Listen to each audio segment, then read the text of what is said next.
Hello students, welcome to my YouTube channel अभी maths वाला। I am Abhimanyu, you maths teacher. इस video में हम डिस्कस करने वाले हैं क्लास 10 चैप्टर नंबर 7 एक्सरसाइज 7.1 का क्वेश्चन नंबर 3। आइए देखते हैं क्वेश्चन नंबर 3 की स्टेटमेंट क्या है। Determine if the points first point 1, 5, second point 2, 3 and third point -2, -11 are collinear।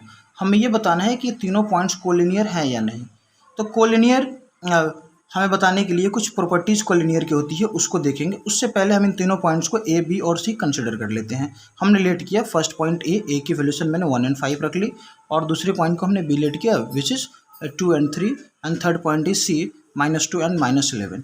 अब आपको जानना है कि कोलिनियर होता क्या है। कोलिनियर मीन्स ना ऑन सेम स्ट्रेट लाइन, जिस जब बहुत सारे पॉइंट्स को जब हम ज्वाइन करेंगे और ज्वाइन करने के बाद वो सेम स्ट्रेट लाइन में आ जाते हैं, तो हम बोलेंगे कि ये चीज़ें कोलिनियर है। ठीक है, चलिए। जैसे यहाँ पर देखिए point A, point B and point C, इनके कोऑर्डिनेट्स को मैंने लिखा और इन सारे पॉइंट्स को हमने ज्वाइन कर ली। ज्वाइन करने में ये पॉइंट्स तो हमें ये दिख रहा है कि हाँ पॉइंट सी स्ट्रेट लाइन में है, तो क्या ये कोलिनियर हो गए। इसके अलावा एक और इसके छोटी सी प्रॉपर्टी होती है, और बेसिकली वही जेन्युइन प्रॉपर्टी है, और उन्हीं को हम यहाँ पर लेकर के चलेंगे। वो ये होता है कि इन दोनों पॉइंट्स में ना आप देखिए लॉन्गेस्ट जो डिस्टेंस है ना वो कौन है, ए एंड सी। तो होता ये है कि ए सी के बीच की डिस्टेंस जो है ना इज इक्वल टू होनी चाहिए इनके पार्ट्स के डिस्टेंस के सम के। इनके पार्ट्स में ए बी आया, A B and B C, तो ए बी और बी सी का सम इक्वल होना चाहिए हमारे ए सी के, तब हम बोलेंगे कि यह कोलिनियर है, नहीं तो ये कोलिनियर नहीं है। तो इसके लिए पहले हमें ए सी फाइंड करना पड़ेगा, फिर हमें ए बी की वैल्यूशन फाइंड आउट करनी पड़ेगी, और फिर हम ए सी की वैल्यूशन को फाइंड आउट करेंगे। तो इसके लिए हमें डिस्टेंस फार्मूला अप्लाई हमें करना होगा।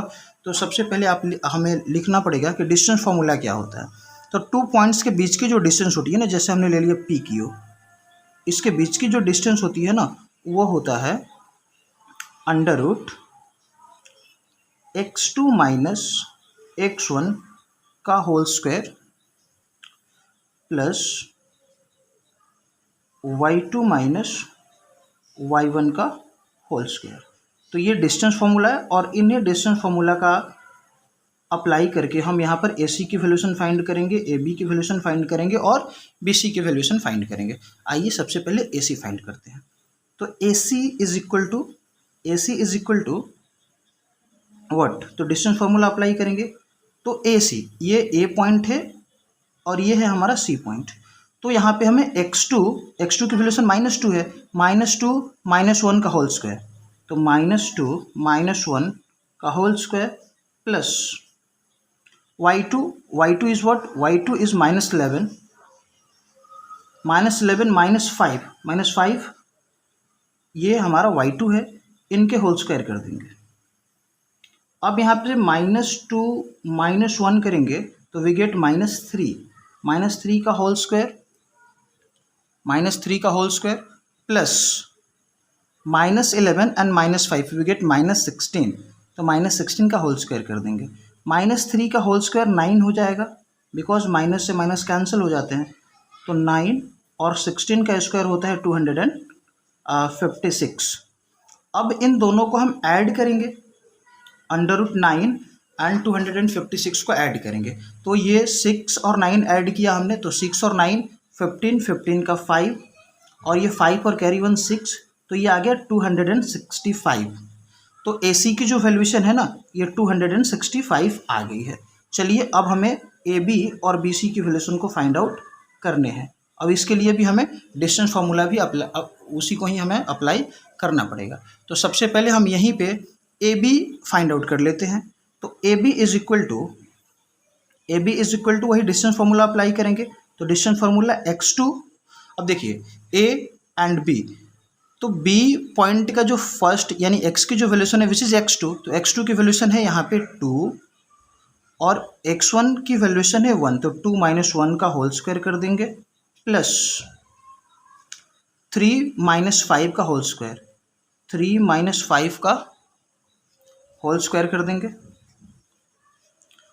अब इन दोनों को ना हमने माइनस हमने कर दिया, तो 1 हो गया 1, का स्क्वायर कर देंगे हम, प्लस यहाँ पे -2 का स्क्वायर हो जाएगा, जो कि 1 का स्क्वायर 1 होता है और -2 का स्क्वायर 4। तो ए बी की वैल्यूशन यहाँ से आ गई √5। A B is equal to √5। अब हमें बी सी की वैल्यूशन फाइंड आउट करनी है और फिर इन तीनों को हमें जो यहाँ पर जो हमने इक्वेशन लिया है ना, इन इक्वेशन में हमें पुट कर देना है। ये इक्वेशन हमारा है A C is equal to A B plus B C. तो आइए देखते हैं। अब लास्ट हमें बी सी की वैल्यूशन फाइंड आउट करनी है। तो बी सी में भी हमें क्या करना है कि डिस्टेंस फार्मूला ही अप्लाई करना है, और डिस्टेंस फार्मूला हमें पता ही है कि x2 माइनस x1 का whole square plus y2 minus y1 का होल स्क्वायर। अब हमें बी सी फाइंड करने हैं, तो इसमें x2 की वैल्यूशन -2 हो जाएगी, तो -2 एंड x1 यहाँ पे हो जाएगा 2। देखिए x1 यहाँ पे 2 हो गया, इनके whole square plus y2 is -11 here, तो -11 -3। अब इनके स्क्वायर हमें कर देना है। -2 वी गेट -4। यहाँ पे हमें -4 मिलेगा, इसको -4 लिख देंगे, -4 का whole square plus -11 and -3 we get -14। -14 का होल स्क्वायर कर देंगे। अब -4 का स्क्वायर 16 होगा, plus 14 into 14 then we get 196। अब इन दोनों को हमें ऐड करने हैं, तो 6 एंड 6 12, 12 टू कैरी 1, 9 और 1 10, 10 और कैरी 1, 11 का 1 एंड 1 एंड कैरी 1 2। तो बी सी की वैल्यूशन कितनी हो गई? बी सी की वैल्यूशन यहाँ पर आ गई √212। अब 212 को अगर जब हम फैक्टर करें तो इनको हम कुछ इस तरीके से लिख सकते हैं, जैसे हमने किया 2 into 2, 2 into 2 4 and 4 into 53, 4 into 53 then we get 212। तो रूट से 2 बाहर निकल जाएगा क्योंकि 2 का पेयर बन रहा है, तो 2 √53 ये हमारा बी सी का वैल्यूएशन हो जाएगा। अब ये कोलिनियर है कि नहीं, अब ये हमें देखना है। तो कोलिनियर है कि नहीं, इसके लिए हमें इस वाले जो इक्वेशन हमारे पास गिवन है ना, इनको हम यहाँ पर बस इनको पुट कर देते हैं। तो क्या A C is equal to A B plus B C हो रहा है या नहीं? अब ए सी की वैल्यूशन क्या फाइंड आउट हमने किया? ए सी की वैल्यूशन आप देखिए, ए सी की वैल्यूशन यहाँ पर है 265। तो ए सी की वैल्यूशन 265 हमें अंडर रूट का यहाँ पर पुट करना पड़ेगा कि 265 in under root is equal to A B की वैल्यूशन हमने यहाँ पर अंडर रूट का 5 हमने क्या किया था, फाइंड आउट किया था। तो ए बी की वैल्यूशन भी हमने यहाँ पर पुट कर दी। अब बात आई बी सी की वैल्यूशन ये हमें पुट करने की। तो बी सी की वैल्यूशन आप देख सकते हो यहाँ पे आया है 2√53। अब इन दोनों को ऐड करना है, तो ये ऐड करने के बाद ये अगर हम √5 को प्लस अगर हम 2√53 करें तो हमें किसी भी कंडीशन में हमें 265 अंडर रूट का नहीं मिलने वाला है। इट मीन्स ये सबसे जो लॉन्गेस्ट डिस्टेंस है और बचे दो पार्ट्स के जो डिस्टेंस है, इन दोनों का सम एक दूसरे के इक्वल नहीं आ रहा है। देन अब हमें क्या कहना पड़ेगा कि ये जो कंडीशन था ना कोलिनियर का, उसको ये जो हमने सॉल्व किया ना, ये फुलफिल नहीं कर पा रहे। देन अब हम ये कह सकते हैं कि ये जो है ना, जैसे यहाँ पर मैं लिख रहा हूँ, वी कैन से दैट